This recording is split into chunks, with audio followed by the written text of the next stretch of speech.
Assalamu alaikum wa rahmatullahi wa barakatuhu. Ndugu zangu, katika siku hii ya leo, hebu twende tukakisikilize kisa muhimu sana, ambacho kisa hichi kitakufundisha makubwa sana katika maisha yako.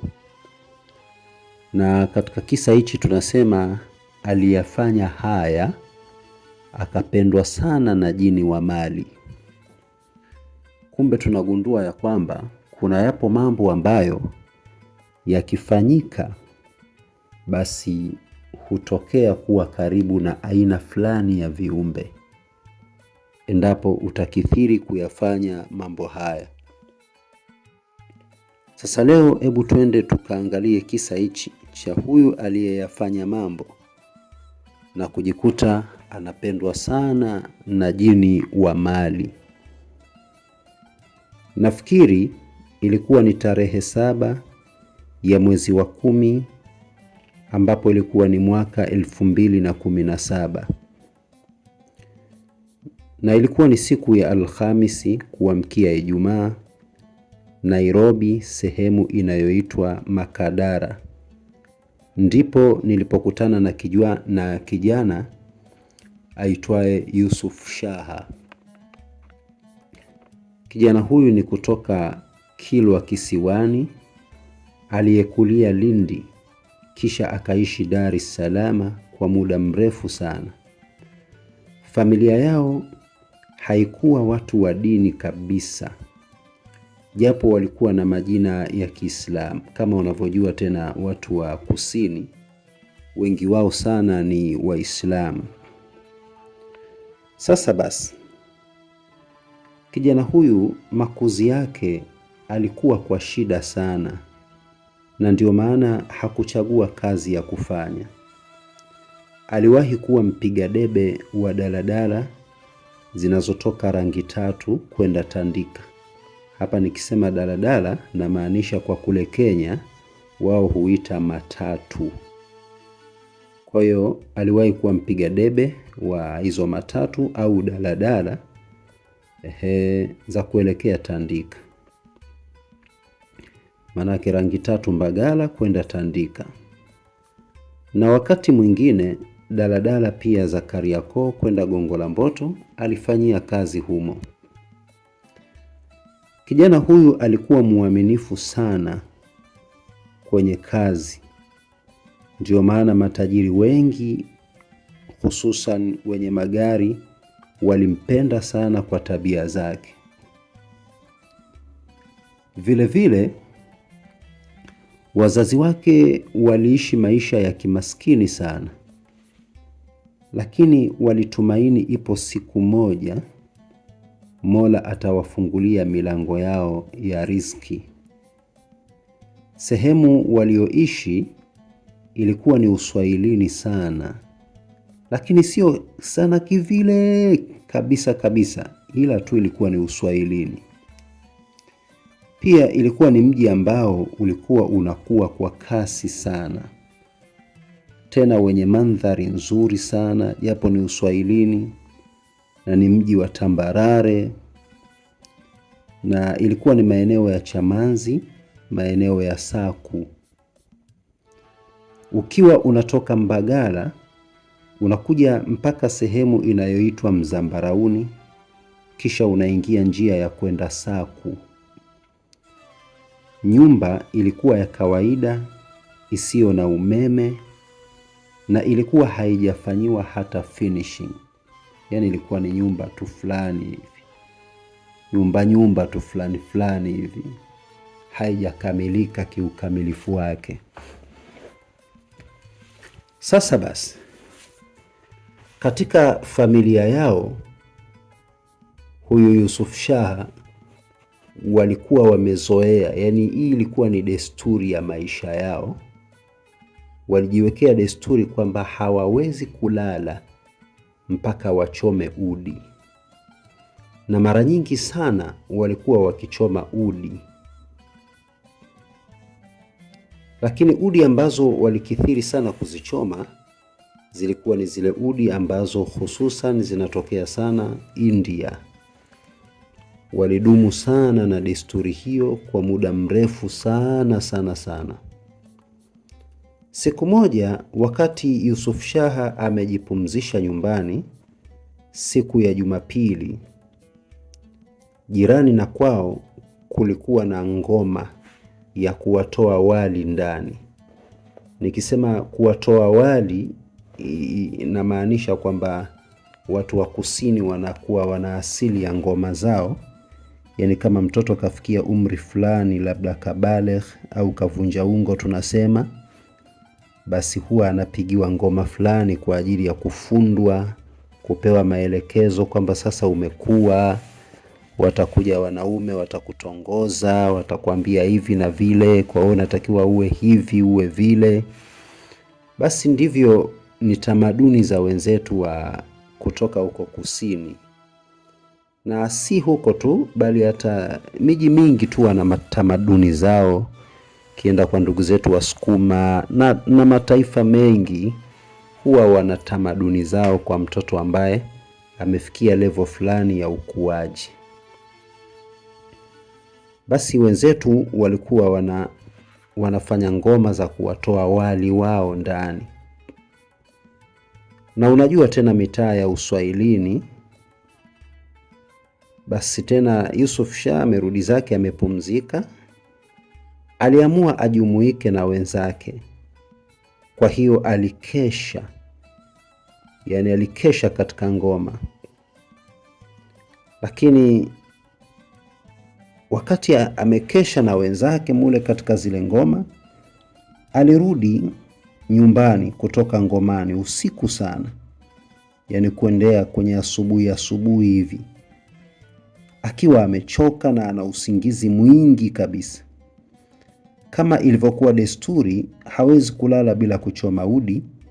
Basi Yusuf Shah alichoma udi, na wakati huo ilikuwa inakaribia majira kama ya kuendea kwenye alfajiri hivi. Kitu ambacho tunaweza kusema pengine alikosea au alipatia ni kitu hichi. Baada ya kuchoma ule udi, alitamka maneno wakati anachoma ule udi. Akasema, najua kila kitu hutengenezwa kwa makusudio yake, lakini mimi niliwahi kusikia zamani kwamba udi huwavuta majini, lakini mimi nataka kuwavuta majini wenye pesa ambao mmehudhuria hapa. Naombeni mpokee zawadi hii, kisha na nyie mnipe mlichojaaliwa na Mola. Yusuf Shah alisema maneno hayo huku akiwa ameuwasha udi.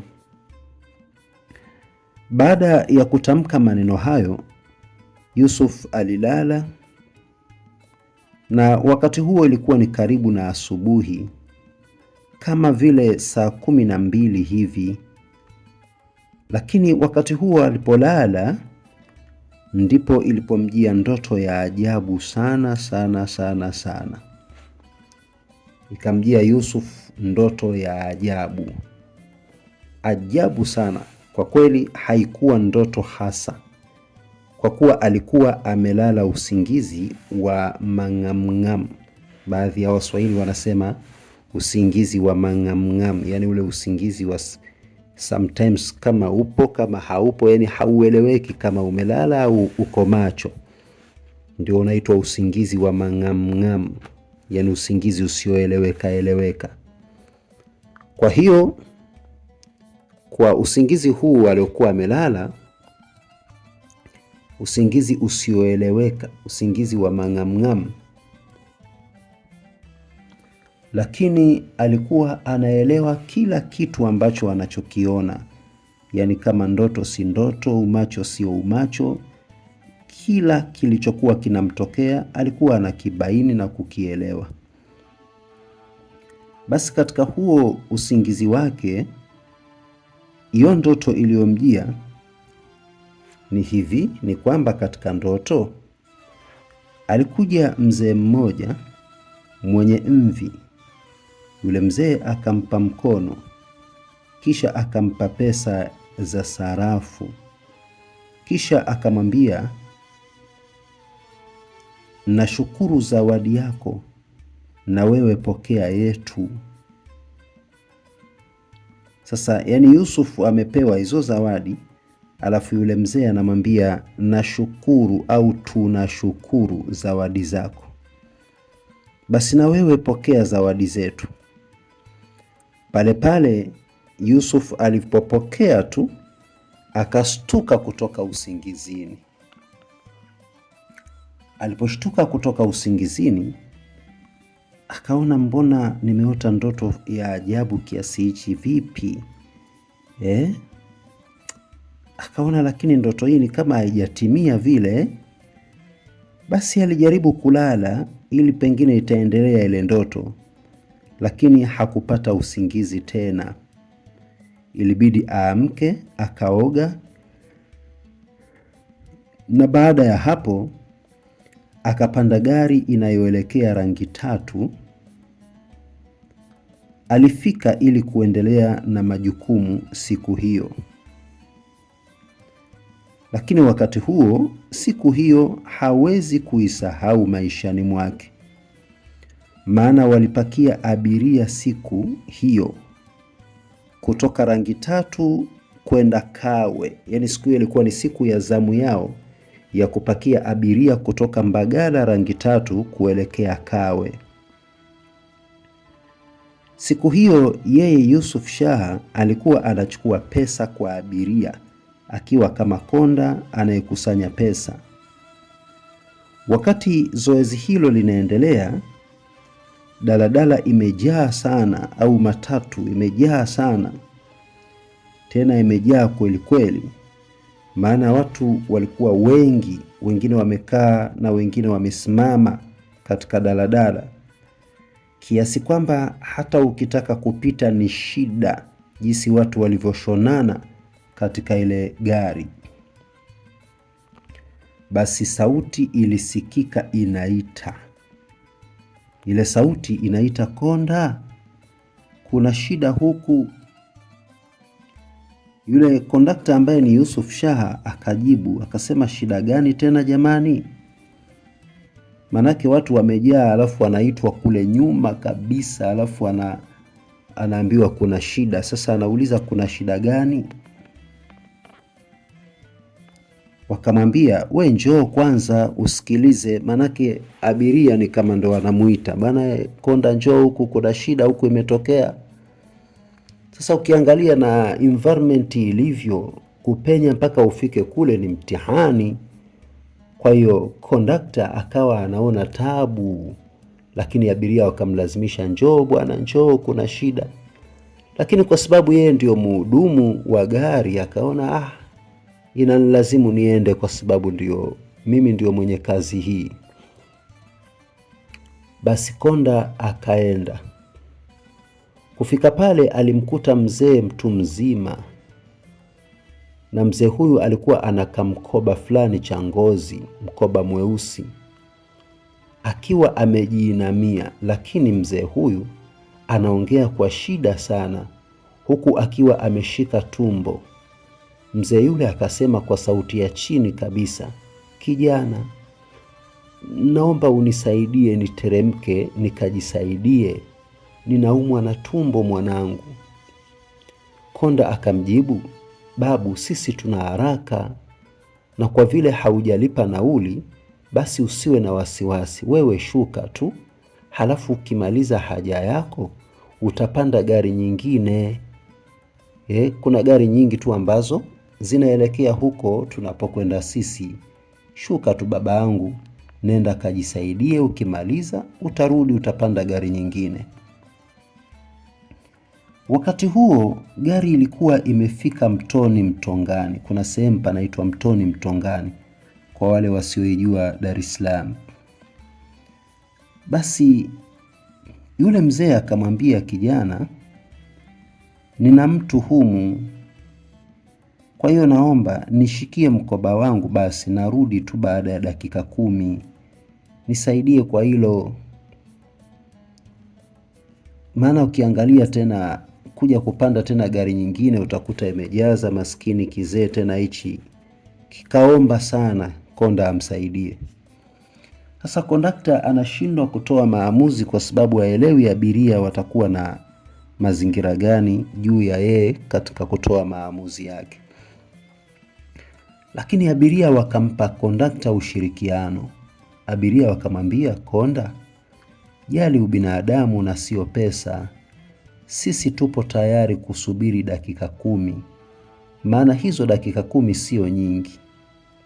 Tupo tayari kusubiri mzee huyu akajisaidia arudi, tuendelee na safari. Unajua tena magari yanayokwenda mikoani ndo huwa yanasimama kwa ajili ya kujisaidia watu kuchimba dawa wanaita. Lakini sio hizi daladala za town trip, hizi zinakuwaga hazinaga mambo hayo. Lakini kwa daladala ile kwa siku ile abiria wakawa pole, na mwisho wa siku abiria wakakubali kumsubiri mzee ndani ya dakika 10 kwa kumhurumia. Pengine akienda kujisaidia akarudi, hataweza kupata gari nyingine kwa wakati, atapata tabu sana.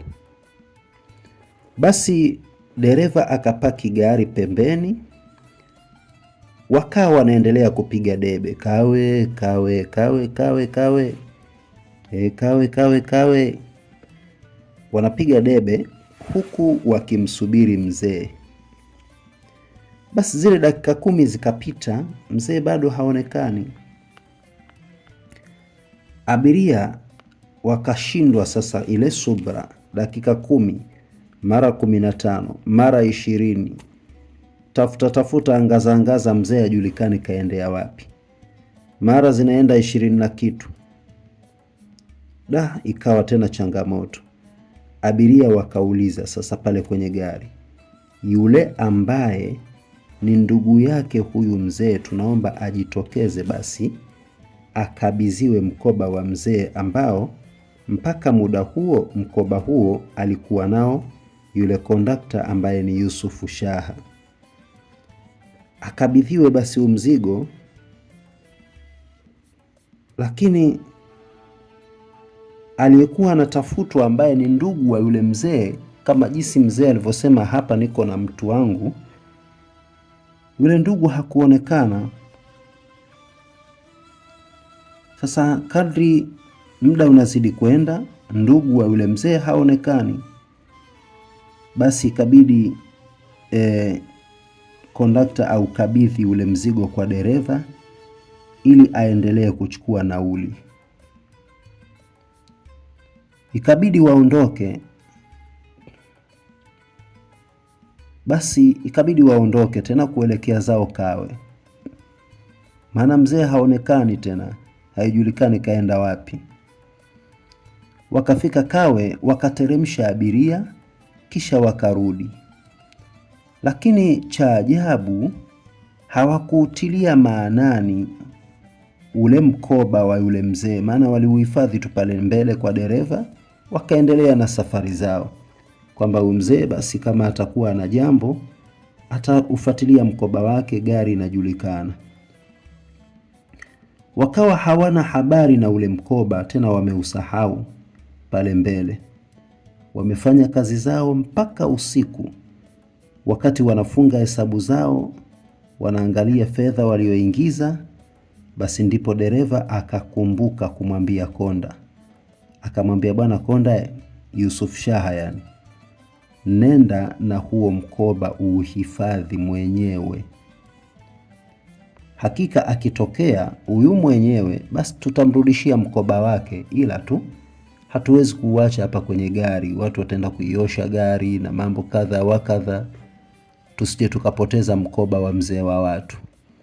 Kwa hiyo huu mkoba na kuomba nenda nao nyumbani kwako, ili mradi tu mkoba huu ukiondoka nao, kesho Mungu akipenda tutaendelea kuwa nao tena. Akija kujitokeza huyu mzee, tutamkabidhi mkoba wake. Basi kondakta alirudi nyumbani na ule mkoba, akauweka juu ya meza, maana alikuwa ameudharau sana. Alijua hauna chochote zaidi ya nguo mbovu mbovu tu za kizee pengine. Basi akarudi akauweka kwenye meza. Kondakta akakoga, kala chakula, akalala. Lakini kabla ya kulala, wakati anaendelea kulala sasa kupata usingizi, akakurupuka, akashtuka. Anajiuliza, huu mkoba utakuwa una nini huu wa mzee maskini? Hebu akaamua kuufungua mkoba wa ngozi, maana unajua tena ana amana. Sasa asije akaambiwa kulikuwa kuna 1 2 3, pengine akashindwa kujibu. Anataka kujihakikishia huu mkoba una nini ndani yake. Hebu ngoja ni ufungue huu mkoba wa hichi kizee, akiwa anaamini kabisa kwamba ndani ya ule mkoba kuna nguo tu labda za kizee zilizochoka choka na kadha wa kadha. Basi aliufungua ule mkoba wa ngozi. Baada ya kufungua ule mkoba, nini alichokutana nacho? Subhanallah, subhanallah, alikutana na maajabu. Kwanza kukutana na harufu ya ajabu ambayo hajawahi kuisikia.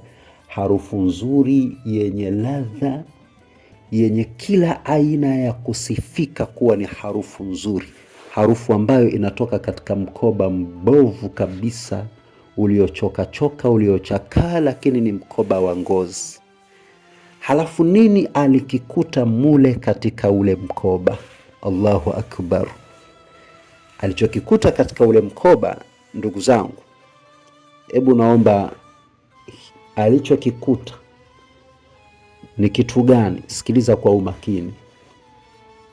Kwanza kabisa naomba nikukumbushe kitu au nikupe tangazo hili fupi kabisa.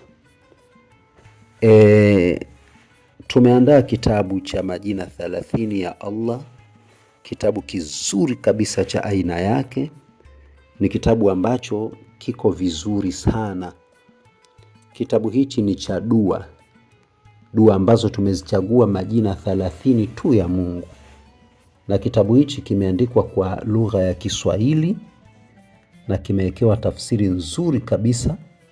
Lakini kitabu hichi kinafundisha majina 30. Kila jina moja lina nguvu yake ya namna gani linaweza kukusaidia. Mfano, kama unataka Mungu akupe riziki kwa wingi sana, usome jina gani?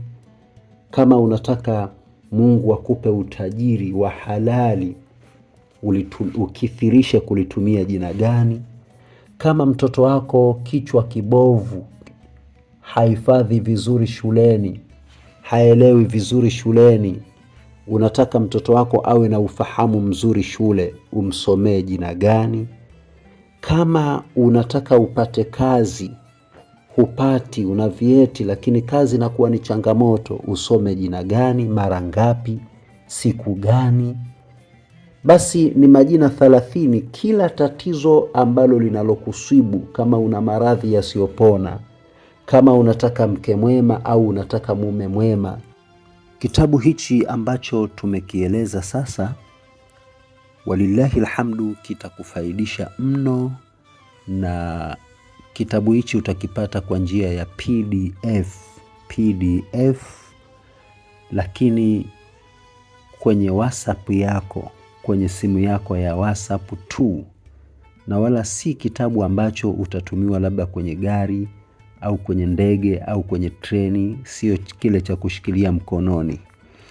Ukikitaka sasa kukiprint, unaweza ukakipeleka stationery, wakakupa waya wa USB ukachomeka, kisha wakakitoa wakakiprint, ukakisoma kawaida. Lakini vizuri zaidi ukikitumia kikiwa ndani ya simu yako ni aula zaidi.